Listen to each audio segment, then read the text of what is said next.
From Nashville, Tennessee, Music City, USA, and the home of hot chicken, it's the Rick Altizer Show. Sit back, buckle up. Rick will talk with the movers, shakers, and creators who put Christ in Christian entertainment. He's a man who's clear so the world can hear. Here's Rick Altizer. Hey, thank you for joining me today. Thank you, Bob Allen, the voice of the Rick Altizer Show. He does such a good job introducing the show each week. Actually, he did it only once, and that's actually a recording of Bob. But anyway, I digress. Today, I have on the show for the third time my good friend, the what will you call him, the Renaissance man, Mr. Doug Powell. Doug, thanks for being on the show. Thanks for having me. Unfortunately, I don't have a voice to introduce me. That's right. Well, I'll be the voice. Okay. And now, he's got 9 albums of which he played all the instruments. He's got, dozen books he's written. And today we're going to talk about, Doug is actually an apologetist. He is an expert in apologetics. He wrote the Holman Quick Source Guide to Christian Apologetics. That's a long name for a book there, Doug. That was not my choice, as a matter of fact. The Holman Quick Source Guide to Christian Apologetics. Doug wrote that book. He's also written a series of eyewitness books, Eyewitness Resurrection, Eyewitness. How many of the eyewitness books have you written? There are 8 books and 9 apps. 8 books and 9 apps. And you can get info on those books and those apps by going to DougPowell.com. And those are also all on Amazon as well. Is that correct? Yes. This is going to be a Christmas. We're going to kind of look at some Christmas apologetics. So if you've got some kids, teenagers nearby, or this is something you want to kind of bring people around, I think we're going to have a great time today talking about some of the factual evidence behind the Christmas story that we know. So anyway, Doug has written, as I said, he's written a myriad of books on apologetics.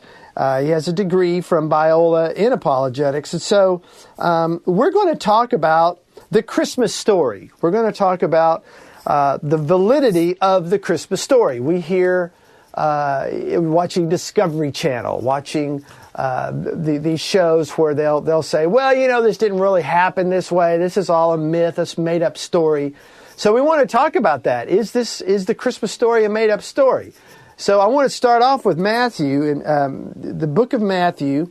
In Matthew 1:23, he's quoting from Isaiah 7:14, and he says, "Behold, a virgin shall conceive."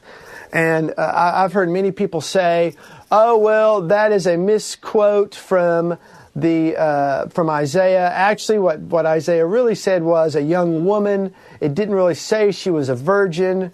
Matthew had a wrong translation, and so he had to make up a story to go with the made-up translation from Isaiah. Isaiah never said virgin. Doug, can you talk to us about that and kind of set us straight on that? Well, I don't know if I can set you straight, but I'll give you an answer. In Isaiah, the word that is used there means young woman. Now, in Hebrew, there are a couple of different words that can mean young woman, but one of them also carries the possible meaning of virgin. The other one does not. And the one used here carries the possible meaning of virgin. So there's what's called a semantic range there, and it's only going to be defined by its use in context and how people understood it at the time. The reason why it's not a mistranslation to put virgin there, and that's how we know what was intended, is because about 200 years before Jesus was born, there was such a large Jewish population around the world that spoke Greek and didn't use Hebrew except kind of in a liturgical setting, only at church, that they needed the Hebrew Bible translated into Greek. Okay, and this was primarily done for the Jews in Alexandria. And so the chief priests were asked to create a Greek translation of the Hebrew Bible. And when they hit this verse, they put their understanding, the tradition that had been passed down since Isaiah wrote this, and Greek has a specific word for virgin that doesn't ever mean young girl, although it's implied, virgin. But they have a specific word for virgin, and that's what the Jews themselves use. Now, the argument that the Christians mistranslated it often is leveled by the Jews, but it was the Jews themselves that made this translation 200 years before Jesus was born. So if it is a mistranslation, then it's a mistranslation by the Jews, not by Christians. They were only using the Bible as it was understood by the chief priests, and this is what they taught. So there were two words for young woman in Hebrew. One of them did not mean virgin, but one of them could also mean virgin. Like we have words that can mean two different things. Right. And so 200 years before Jesus was born, that when they translated the Hebrew into Greek, they translated that word as virgin, that they saw 200 years before Jesus was born. They saw that prophecy as saying virgin, not young woman. So this wasn't something that Matthew came up with and came up with a virgin story because of his mistranslation. This was actually an understanding of all Jews at that time, even before Jesus was born, that this was virgin. It's what Isaiah was referring to. Exactly. And not only that, but it wasn't just decided upon then by the guys doing the translation. They were going off the tradition that had been handed down, the understanding that the Jews had always had of that passage. It wasn't like nobody knew and they had to pick one of the meanings. Okay, they put down the meaning that had been handed down to them. Well, you see how frustrating this is, because in the media they tell you, well, it means young woman. It doesn't mean virgin. And it does. It does mean young woman. They don't tell you that it has two potential meanings, two different words that mean young woman. But this particular word they used also means virgin. They don't tell you that. So that's the frustrating thing about it. And they know that. Bart Ehrman and these guys know that, but they don't say it. And that's why it's important.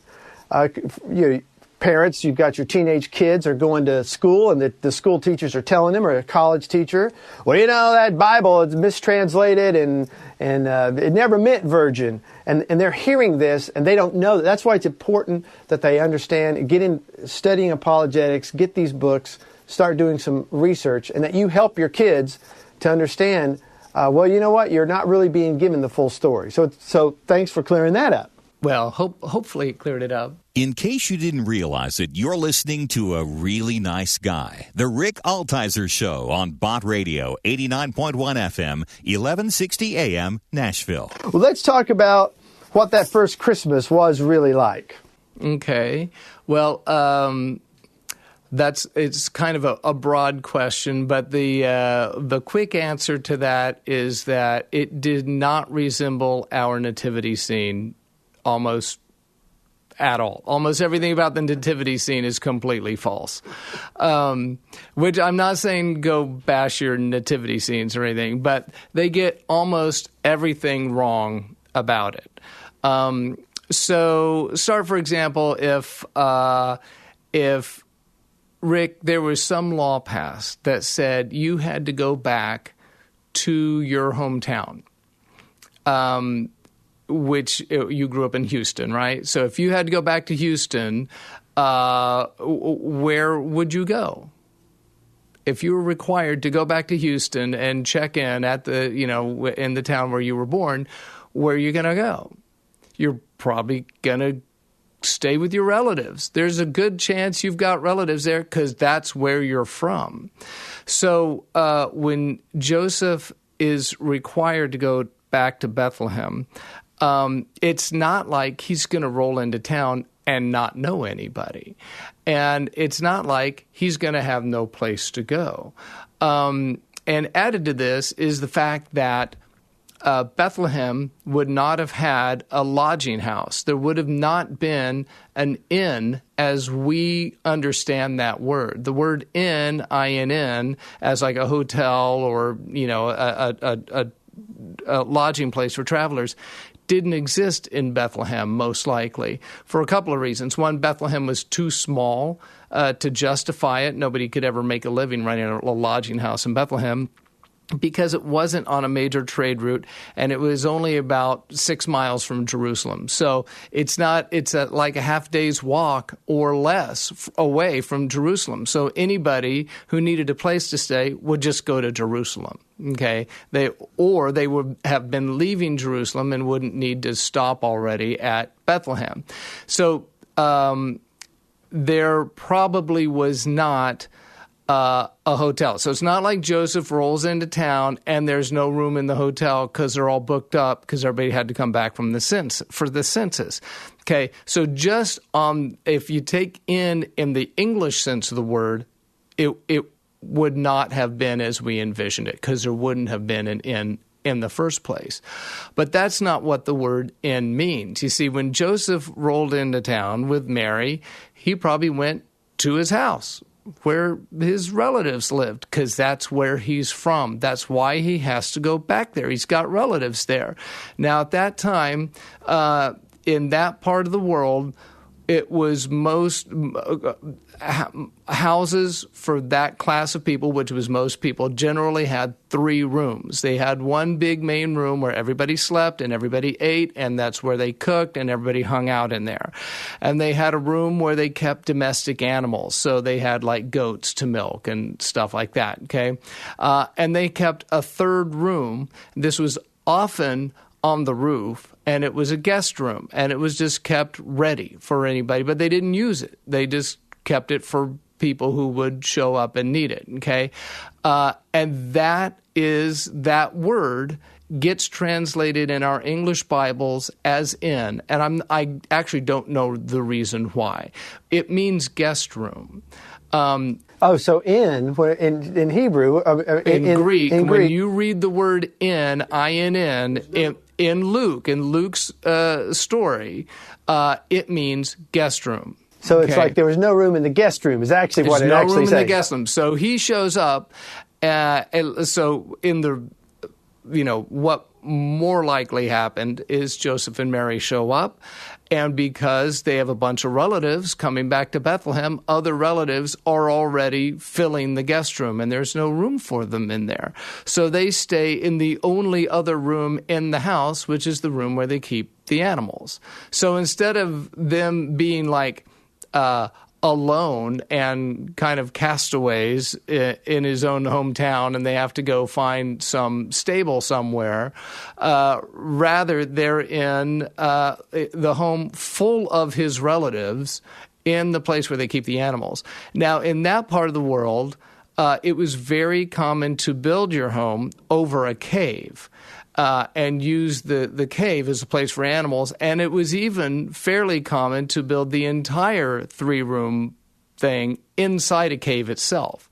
And so that also completely changes how we view the story, because it all sometimes it looks like Joseph and Mary are hanging out in this weird little lean-to that doesn't seem to have any purpose, or they're in a barn or something like that. And more than likely, it was a cave. Now, to go back to the inn thing again, Luke he talks about hotels or the inns in a sense 3 times in his gospel. One is when Jesus is born, and he uses the word kataluma, which is guest room.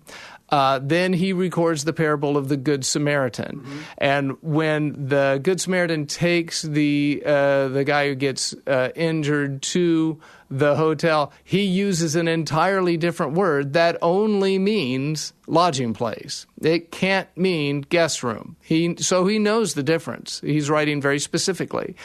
And then the 3rd time is during the Last Supper, when Jesus tells when they go to the upper room, the phrase upper room is kataluma. It's guest room, and it's called the upper room because the guest room was very often built on the roof of the main room. So the same word that Luke used to say that has been translated, there was no room at the inn, right, is the exact same word when he said in the upper room. Correct. At the Last Supper. But when the Good Samaritan takes the man to convalesce, he takes him to a lodging house, and he doesn't use that word. He uses a word that can't mean guest room. It only means lodging place. So, Luke, it could have easily been translated, there was no room in the upper room.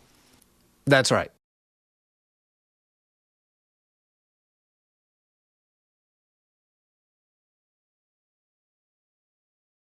Right. That's right. So now you've got the commonly these homes around there are built in caves or on top of caves, and what makes that interesting here is that by the beginning, very early parts of the 2nd century, there was a cave in Bethlehem that was revered as the place where Jesus was born. And there are a network of caves there, but there was one particular one that was marked out as the place, and Christians revered it. And then in the final Jewish revolt in AD 135, when Hadrian kicks the Jews out and once and for all tries to destroy the Jewish temple by building another temple on top of it.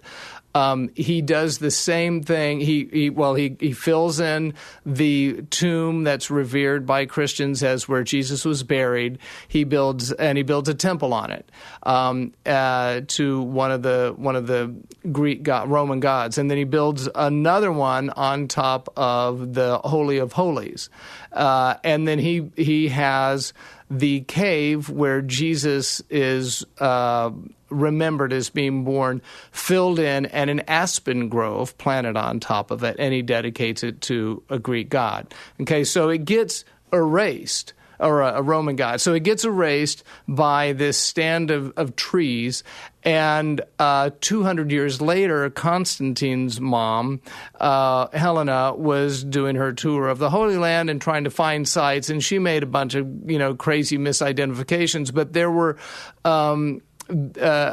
were Christians who passed down this tradition that said underneath this this temple that's been set up is where Jesus was buried. And under this temple over here and these trees in Bethlehem is where Jesus was born.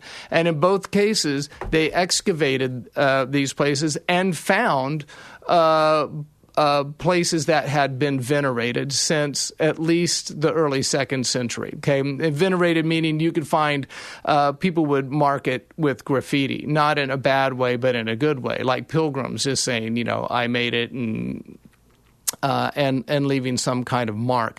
And so in both cases, churches were built over those spots. So if you go to Bethlehem today, the Church in the Nativity is built over that cave. That's why it is there.